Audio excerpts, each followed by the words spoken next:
You mentioned labyrinthitis earlier on as well, and in my experience, my limited experience of dealing with this, the patient concerned, I think, was prescribed antiemetics, and that was about as far as it went. What's your protocol there, and what's likely to be causing that problem? Well, probably it's not a labyrinthitis in the first place, because unless they actually lose hearing as well, it's probably not a labyrinthitis. Yeah, that's the first thing. So labyrinth is the whole of the inner ear balance and hearing. So if you lose hearing and vertigo together, then yes, that may well be labyrinthitis. So if they only lose balance, if they're only dizzy, then it's more likely to be what we call vestibular neuronitis. So there you have a loss of function on one side of the system. Yeah. So for example, on my left side, the signals are not getting into the brain, and the brain has to reset that system. Okay, which it can do, and the brain will just gradually reset, but it will only do it if it gets enough feedback, which means movement of the head, movement of the eyes, movement of the neck. In so doing, you will generate a mismatch, what we call a sensory mismatch between the different signals, because the brain will be getting the signals that I'm moving my head when I turn my head, and the eyes will confirm that, but the vestibular system will contradict that because it's wrong, because it's not working. And that sensory mismatch is what the brain needs in order to get it right, to improve it. So it's a bit like, I suppose more philosophically, I mean, we need to get things wrong in order to learn how to improve or get things right. But it's the same principle.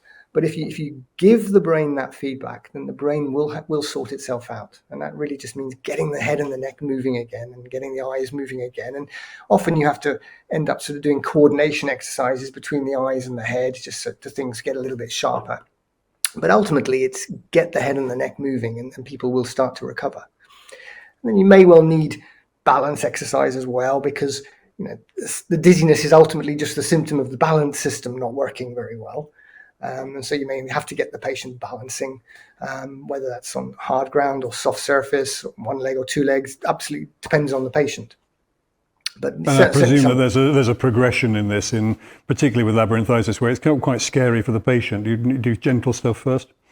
Inevitably, it's just a training program. If I want to run a marathon, I don't start running a marathon tomorrow. I build it up gradually, and exactly the same way, you just start off with something the patient can tolerate. Nice, small, achievable goals. 30 seconds of sort of gentle head movement, would be enough, for example. But it depends how they come to you. If they come in a wheelchair, you've got to do things sitting down. But if they walk into the clinic room, then obviously everything's in standing, and you gradually progress it. Have you got any ideas on what would provoke that neuronitis in the first place? Good point.